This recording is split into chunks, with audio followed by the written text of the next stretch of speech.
नमस्कार, आप देख रहे हैं पुलिस वाला वेब न्यूज और मैं हूं आपके साथ कंचन। योगी सरकार में ब्राह्मणों का उत्पीड़न हो रहा है, ना कि समाजवादी पार्टी का। ये भरोसा दिलाते हुए आज झांसी पहुंचे सपा से पूर्व कैबिनेट मंत्री अभिषेक मिश्रा झांसी दौरे पर आए, जहां पत्रकारों को बताया कि अखिलेश यादव की सरकार में उत्तर प्रदेश में विकास के जितने कार्य हुए हैं, योगी सरकार ने उन सभी कार्यों को रोक दिया। इतना ही नहीं, पिछले 4 वर्षों में योगी सरकार ने प्रदेश में विकास का पहिया रोके रखा हुआ है। इसके अलावा कृषि विधेयक बिल के ऊपर चर्चा करते हुए उन्होंने बताया कि ये किसान विरोधी बिल लाया गया है। 2022 में जैसे ही समाजवादी पार्टी की सरकार उत्तर प्रदेश में बनेगी, हम पहली कैबिनेट मीटिंग में इस बिल को खत्म कर देंगे। प्रदेश में इस वक्त लूट, हत्या, बलात्कार की घटनाएं चरम पर हैं और योगी सरकार आंखें बंद किए हुए बैठी है। उन्होंने बताया कि प्रदेश में योगी सरकार ने विदेश की भावना से अखिलेश यादव के द्वारा शुरू कराए गए विकास के कार्यों को रोका ही नहीं, बल्कि जनता के साथ छल भी किया है। साथ ही साथ उन्होंने ये भी कहा कि इस समय हर वर्ग, हर समाज, चाहे व्यापारी हो या हम, आज भी सब प्रदेश की भाजपा सरकार से त्रस्त हो चुके हैं और वो उम्मीद की किरण लिए हुए समाजवादी पार्टी चाहिए लोगों की तरफ देख रहे हैं। रखी गई है कि जो जितने काम समाजवादियों ने अप्रूव किए थे, समाजवादियों ने शुरू किए थे, माननीय अखिलेश यादव की सरकार में झांसी को मिले, झांसी को रिसोर्स मिला, पैसा मिला, बजट मिला, इम्प्लीमेंटेशन हुआ, कार्रवाई हुई, बन के खड़े हो गए। आज इस सरकार ने कहीं न कहीं द्वेष भावना से जनता के हित के कार्यों को रोकने का काम किया। मैं आपको उदाहरण दूं, जैसे मेडिकल कॉलेज 50 साल में, 60 साल में वो मेडिकल कॉलेज सिर्फ 120 बेड का था।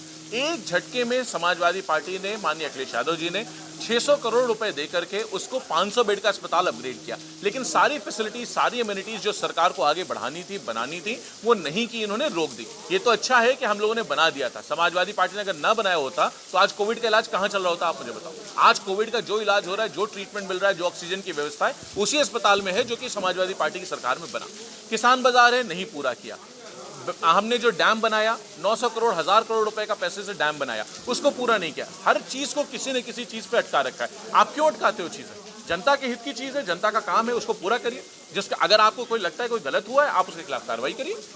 तो हम लोग उन चीजों को देखने, समझने के लिए, बाकी लोगों से जुड़ के अपने संगठन को मजबूत करने के लिए, काम करने के लिए हम लोग कानपुर में, उरई जालौन में, झांसी में, तीनों जिलों में एक अपने संगठन से बात करके, मिल करके, टीम से मिल करके, अलग अलग ग्रुप से मिलके, चाहे डॉक्टर्स का ग्रुप हो, चाहे प्रोफेसर्स का ग्रुप हो, चाहे मीडिया का इनफॉर्मल ग्रुप हो, चाहे हमारे इंजीनियर्स का ग्रुप हो, हमारे टीचर्स का ग्रुप हो, वित्तविहीन शिक्षकों का ग्रुप हो, बहुत सारे लोगों से अलग अलग ग्रुप्स बना करके गाँव-गाँव में मुलाकात भी हो रही है, शहरों में भी मुलाकात हुई है। हम ये समझने की कोशिश कर रहे हैं कि आज इतना स्ट्रांग एंटी इनकम्बेंसी वेव है, हमें आकर के सरकार में कौन से काम करने होते हैं।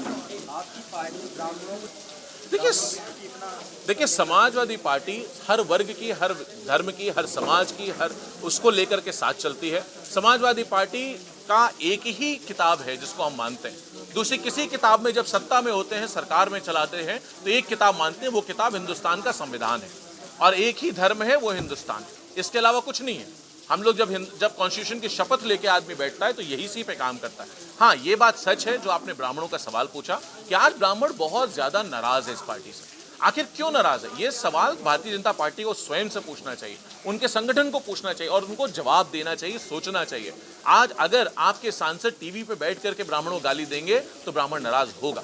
आपके सांसद टीवी पे बैठ के कहेंगे कि जनेऊ देख के मारता हूं, बिन साहब ने कहा, तो ब्राह्मण नाराज होगा। थानों में अगर जनेऊ निकाल के जूते के नीचे रौंदा जाएगा, अपमानित किया जाएगा, उसको पीटा जाएगा, उसकी जाति के नाम पे मारा जाएगा, तो ब्राह्मण नाराज होगा। जब किसी 1-2 दिन की ब्याहता लड़की को किसी एक कांड में फंसा दिया जाता है, उसके नाबालिग पति को गोली मार दी जाती है, उसको जेल भेज दिया जाता है और एसएसपी कहता है कि गलती हो गई, छूट जाएगी, उसके बाद भी वो बच्ची आज तक नहीं छूटी, तो लोग नाराज होते हैं।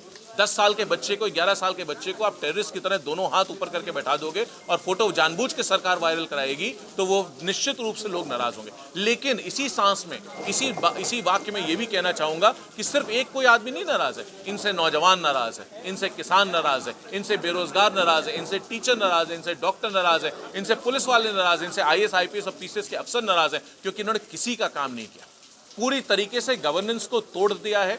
लॉ एंड ऑर्डर खत्म हो गया, उत्तर प्रदेश जंगल राज बन गया है, जनता त्राही त्राही कर रही है। अब इस सरकार को हटाने का वक्त आ गया है।